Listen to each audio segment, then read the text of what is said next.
Welcome to Farther Down the Rabbit Hole. My name is Paula Gloria, and we're continuing with the panel. We're short one. Les couldn't join us for this one, but we do have Dean in the control room who is going to be a lot more vocal. Welcome, Dean. Well, welcome. Thank you very much. For those who are just tuning in the first time, I just want to go around the table and introduce people. To my right is Shireen Chirazo. And Shireen, you want to come up with the wide? I know you're jumping all over. Okay, Shireen is with a show on WBAI called Live from Palestine. And since I saw her last, she's now finished her PhD in political science. So thank you, Dr. Chirazo. Thank you. Thank you for having me, Paul. It's great to be here, as always. Yeah, and on my left is Josh Walensky, and Josh has the Josh Walensky Show. And he's just my mentor in being New York's ace networker. And this month I'm also working the last Wednesday of the month on WBAI. I have CUNY, a mission deferred, which is going to be on an hour at 11 a.m. Great.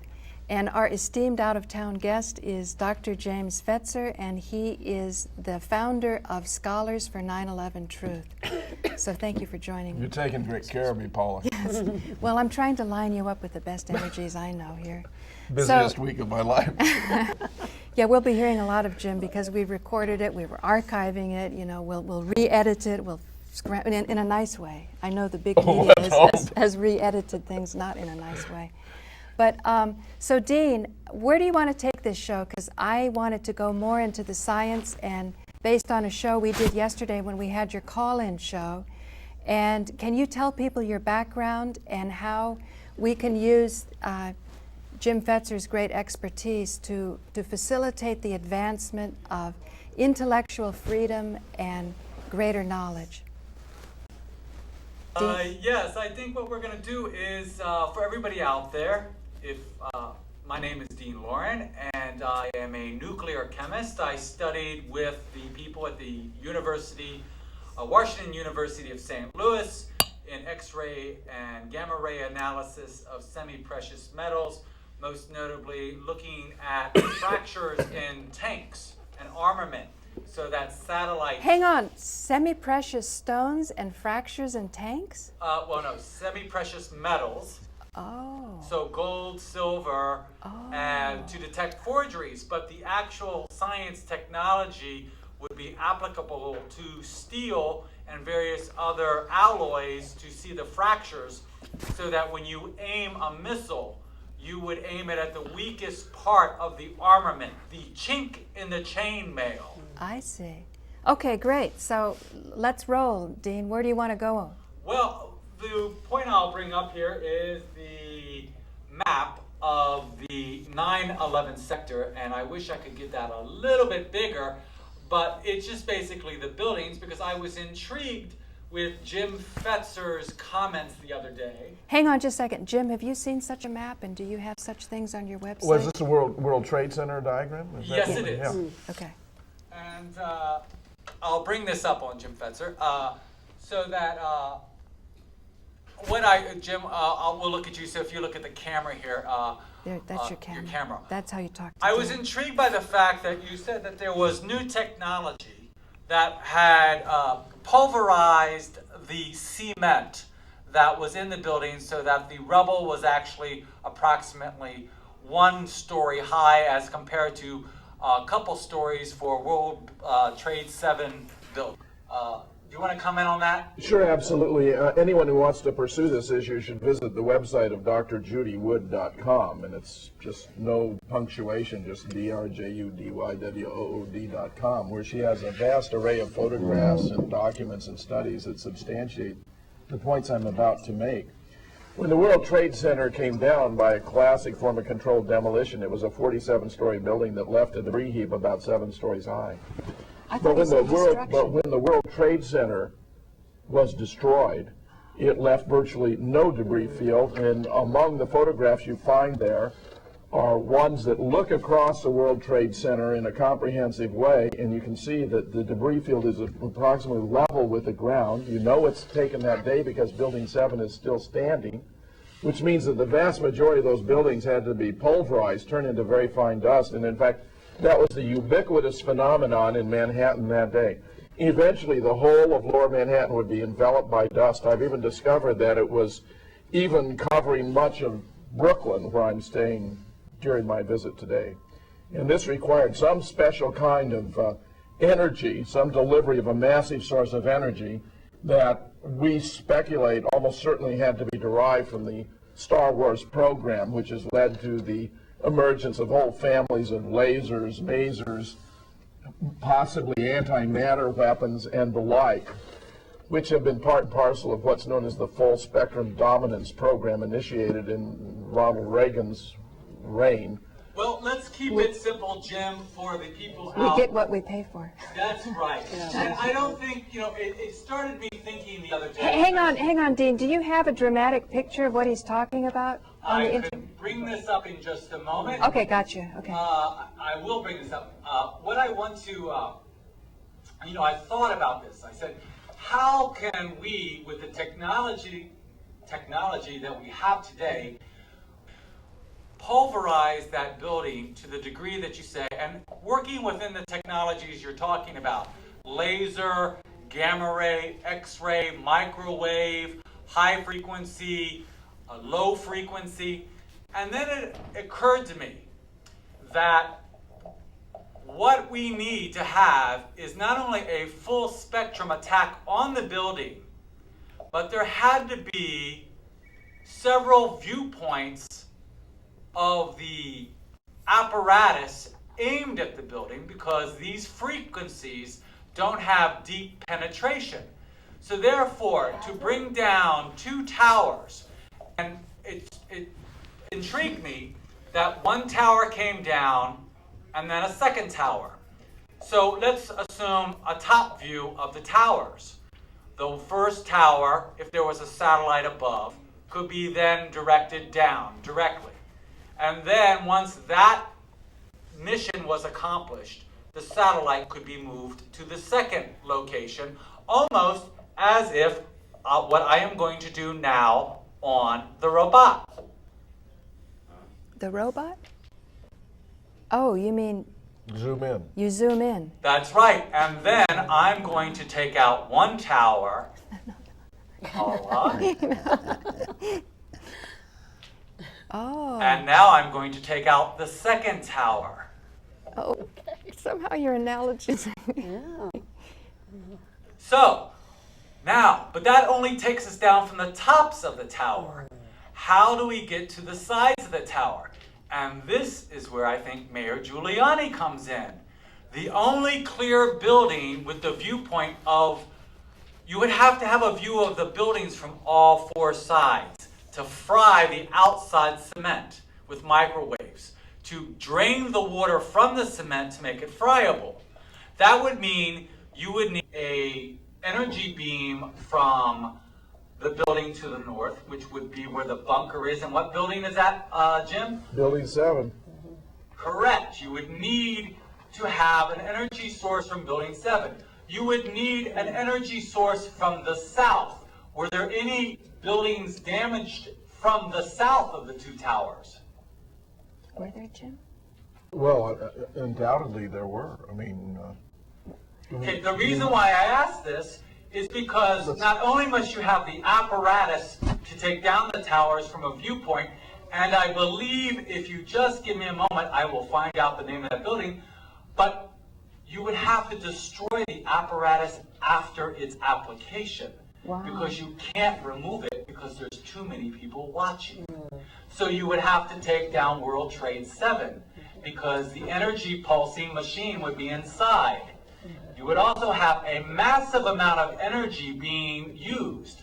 Therefore, there would have to be an electrical upgrade at 4 points surrounding the towers, north, south, east, and west, at which you could check the energy upgrades in the buildings prior to the month.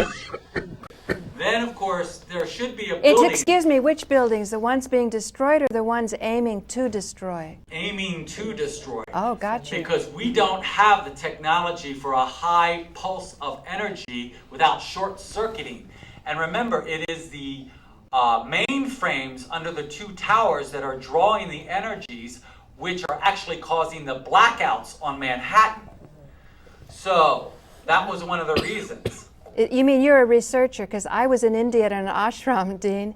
Was there any evidence that buildings around the ones that were destroyed had some kind of upgrade in the ability to handle more electricity? Well, this is what I think we should address to Jim Fetzer as one of the philosophies of science and what we would put together. What's our methodology to? Well, I find several things about what you're saying quite fascinating, Dean, including, of course, that Building 7 was built over 2 massive electrical generators, which had led me to speculate that it might have been involved in the destruction of the Twin Towers, very much along the lines you're suggesting, on the 13th and the 14th of November, because I'd had an interview with Judy on the 11th, which was Saturday, where I was expressing my how impressed I was with that she had laid out all the evidence of the massiveness of the devastation and the odd features in Building 6, 5, 4, and 3. Hey, just a question. Was Building 20, the Bankers Trust building to the south or the Millennium Hotel damaged? Because those are the only 2 buildings directly south where an energy beam could be pulsed out, and I would say Bankers Trust. So You're giving us some great hypotheses, Dean, to pursue. I'll bring this up with Judy and see what we think, because you're making some marvelous points. Only because Bankers Trust holds the mortgage. Holds the mortgage. no. Can I take this opportunity, Dean, to kind of get our viewers up to speed here? Jim, can you go through the 4 methods of science? I always want to rely on this protocol. So we can use this as a seed. Well, conventional weaponry, including possible use of mini nukes, for example, that might be atomic or might be hydrogen or other. And then this area of directed energy weapons, high-tech weapons that could have come out of the Star Wars program, lasers, masers, plasmoids, or possibly antimatter. Now, when you look at the evidence of the devastation, it's obvious it was not natural causes. It's very selective. It's just as though we're destroying all and only the buildings with World Trade Center designations. And when we assess the government's account, it's hopeless because the temperatures never even get warm enough to cause the steel to lose its carrying capacity at all, much less to weaken. You would have had a completely different kind of result. Sagging, it would have been asymmetrical, very gradual. None of the evidence supports the official account, and the NIST's own research contradicts it. So investigating a phenomenon like this where you're puzzled, it doesn't fit into your background knowledge, you have to speculate about all of the possible explanations that might have been involved here. In this case, they fall into 3 broad categories. Natural causes like typhoons or hurricanes or tornadoes, conventional explosives, or even something along the line the government's proposed of the jet plane impacts or jet fuel fires causing the steel to weaken or melt. But then the use of conventional dynamite or explosives or something called thermate, which are cutter charges to cut through the support columns. And then we get into the whole category of unconventional or non-predicate. So that brings us then to the idea of possibly thermate. It may have been a partial cause, but when you ask whether what would be the probability of the effects, like a huge gouge in building, so that building 5 has these cookie cutter kinds of incisions, that building 4 has half gone and half present. Building 3 has a massive gash in it. The probability of those effects, if thermate were the principal cause, is approximately 0. There's just no way to bring it about. But wait a minute. What happens if the apparatus that we're looking at would generate such destruction was in those buildings, and you had to create an effect so that you could reasonably remove them after the matter without drawing attention to the public? That's good, Dean. That's very good. You're suggesting some of the weapons might have been in 6 or 5 or 4? Is that what you're suggesting, Dean? That is what I'm suggesting. In order to get a free fall building, you'd have to fry it from all angles simultaneously, which would mean that's why there was no personnel in building World Trade 7, because you don't want anybody witnessing the energy draw. You won't want any U.S. government agency there. Yeah. And then you want to bring the building down so that you would destroy all the electrical tracking of the energy sources into that building, because they would be read on the meters, they would be read on the ultra frequency antennas beamed out, communication lines. You want to destroy everything associated with that building so that nobody could go back and see that that was the command post for coordinating all 5 points against the towers, above it and to the east, north, south, and west. Well, this is fascinating, Dean, and of course there were reports of massive outages of cell phones, for example. Well, this is fascinating, Dean, and of course there were reports of massive outages of cell phones, for example, and communications and electronic equipment at the time this was all going on, which would be a predictable side effect of the use of weapons of this kind. The energy requirements must not be exaggerated. We're not talking about liquefying or vaporizing the buildings, but pulverizing them, turning them from one form of a solid state into another form of a solid state, not having to proceed through a solid state, through a liquid state, into a gaseous. But with concrete, so all we have to do is remove the water, and then we're back to calcium hydrate and rock. The steel could be virtually unaffected because it was removed. So then you would ask yourself, what could remove the water from the towers? And that, of course, is a simple microwave. And of course, Israel has that technology. Well, you're making a very, very interesting series of comments, because one of the peculiarities was mixed amidst the vast amount of dust that was produced was paper in copious quantity that was unsinged, unburned, and nevertheless survived. Which is unaffected by microwaves. It's fascinating. So, Dean, how much time do we have left? Because I want to know how far we can go down this rabbit hole. We have 10 minutes. We have 10 minutes, okay. Before we go even more deeply, because I can see something has come very alive with all of us. You've even brought up Israel. I have a very big concern about anti-Semitism, and also a concern that people who are smart and Jewish should use those brains and those genetic capabilities. Can we set up, you right now, Dean, in the control room, it's amazing. You're doing the character generator, setting the cameras, and then having the discussion. This is the excitement of public access. Can we, now that we have Professor Fetzer here, who's giving abundant amounts of his retired time to keeping his website up to date, can we set up something where we make an invitation to serious scientists or scientists who whose hands are tied in their institutions, probably much in the same way that academics had their hands tied as the Nazis rose to power? Can we start something like that where we can probably resolve this rather quickly? What happened? Well, actually, let me suggest something, because your greatest people of a source are going to be the mathematicians. Because you see, it's going to be a simple lesson in trigonometry, because you're going to look at the angles. Yeah, okay. You'll need the wide sweeps. No, I know what you're saying, Dean, but I'm saying today the minutes are rolling by quickly. Can we sort of here on camera make sort of a little pact or a promise to go forth in transparency and help each other with our different abilities? You have a background in this. Jim? Sure, what you're going to need is the photographers. Well, what would you suggest? I've I'd like for Dean to give me an outline sketch of the things he's saying here, which are utterly fascinating, that I can share with other researchers in the 9/11 group that are doing the cutting-edge research on this. I think you're making brilliant observations, Dean.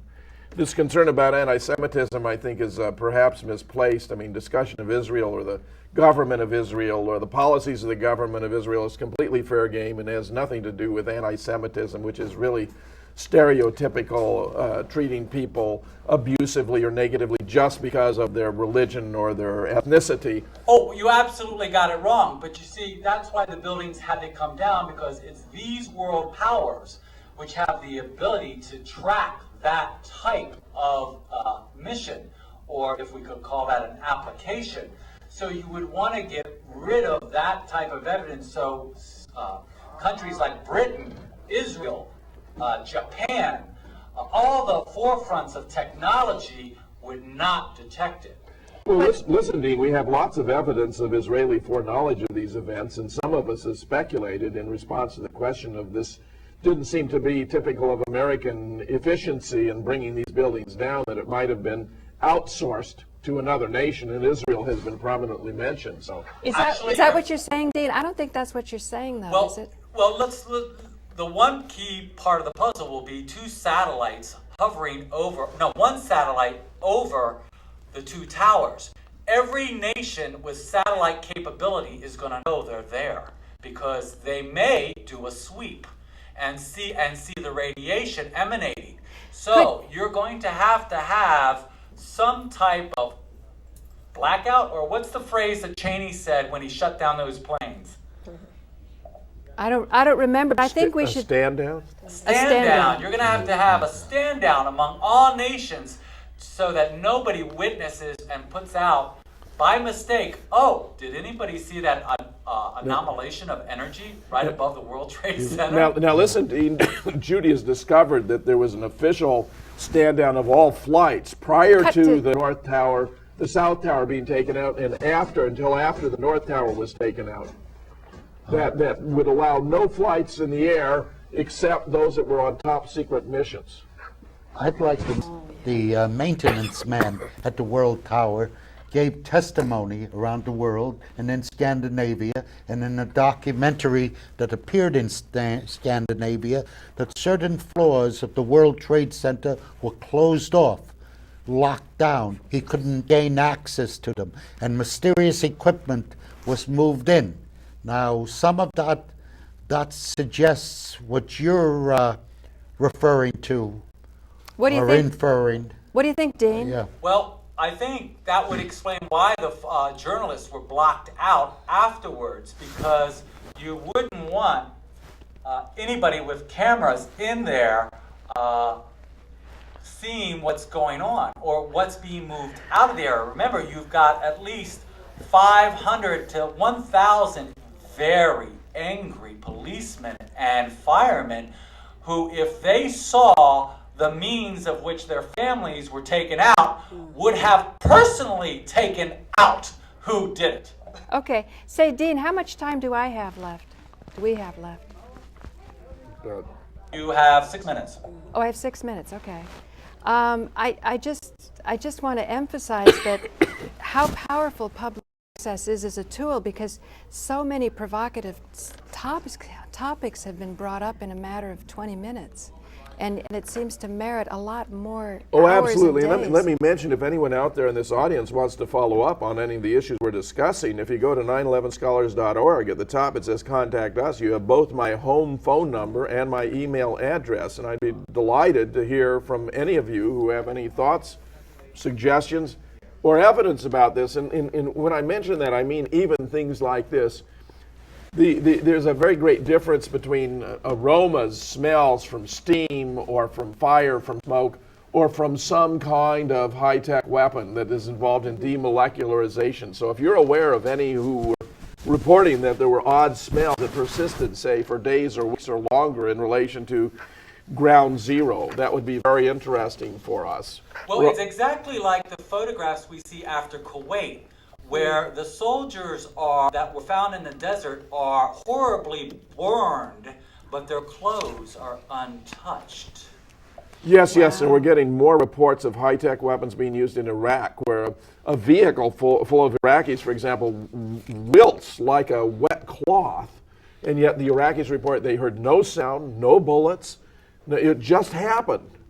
And a Russian general said he thought a principal reason for the U.S. going into Iraq was the military-industrial manufacturers wanted to try out their weapons so they could demonstrate to the Department of Defense they worked, so they'd get massive contracts to purchase them. Jim, you said 911scholars.org? Yes. And would you also tell us a little about Judy, who she is? You just say Judy. Judy Wood is the single most highly qualified individual undertaking studies here. She has degrees in civil engineering with a specialty in structural engineering and engineering mechanics, which is also known as applied physics, and in materials engineering science. She was a professor of mechanical engineering until this year, when she was passed over and let go from her position, almost certainly because of her work on 9/11. She is doing the most important research in the research community today. You know, that's why I think the viewers should keep in mind that it's important to defer to authority when the authority merits it, but it's very important to keep an eye on those institutions who may not be serving us by protecting those academics that need to be protected and supporting worthless ones. You know, Paula, you bring up With a no- very good point, because I think you need a round table of photographers, engineers, mathmaticians, Interesting. and university professors. Because you'll want to do the trigonometry from the photography, you'll want to know the engineering, to know the sweeps that you'll need to go down in arcs that will Right. scan the buildings, and then you'll want to disseminate the information immediately to the university so that the youth will have it. Right, right. If you disseminate it, quickly, it's all the better, because then you plant a seed that gets that puzzlement. That's what's so intriguing me about your. I value all your enchanted me about your suggestions, Dean. model. Believe it or not, in the very first press release I put out on behalf of the Society, I said that if the major newspapers of the country would take our findings and consult with the faculty at the universities in their area, right? Like the New York Times might go to Columbia or Unencumbered faculty. Yeah, go to faculty and have them verify our results, that this could transform, revolutionize the study of 9/11. And to the best of my knowledge, no one ever did it, but it was the right thing to do. But Jim, I think you hit on a very interesting point of something that we were talking about before, which is this whole idea of tenure and whole idea of what it was originally supposed to be used for. And I think that there's a fear, because I think that there were a lot of professors and a lot of scientists and a lot of very educated people that totally support and can substantiate, as you all can, your scientific findings. However, for them to actually come out, I mean, there are many professors who feel that, who know that 9/11, was an inside job, was motivated by forces that, had access to this high level technology, which can only be accessed through nations. But for them to really have the courage to be able to come out as you have the courage to, this is difficult, and this is where we have to really It's not try that difficult. to. Once you Bravo, It's young not, lady, it's not. bravo. But the fear that they have that Yeah. they're going to lose position might Right, might right. factor into this. Oh, I just meant personally. It just feels good when you're doing the right thing. Yeah, That's and- all. But you and got get support. families. Yes, Well, we have families. I got you in the control room, Dean. And I would like to add, not to interrupt you, that Yeah. 30 seconds. 30 seconds. Well, quickly, when I was down after the day after 9/11, I saw the pulverization. I saw that fine silk all over everything, and I mean, the evidence was definitely there for the analysis that you make. So thank you for So, joining me. I'm thank Paula you. Gloria. This has been Farther Down the Rabbit Hole. We've had a panel discussion, which I hope is going to be the beginning of many, so we can outthink the think tanks. Thank you. So, and thank you, Dean, in the control room. Oh, as glorious as always. Thank you. So, are we up for another one, Dean? God, was that an unexpected play? Oh, Was- shoot. Let's do another. Come on, throw another tape on. Who's counting? Who's If counting? we can figure out how to turn the Love CG Paula. on. It's her spontaneity. I love it. Can you stay?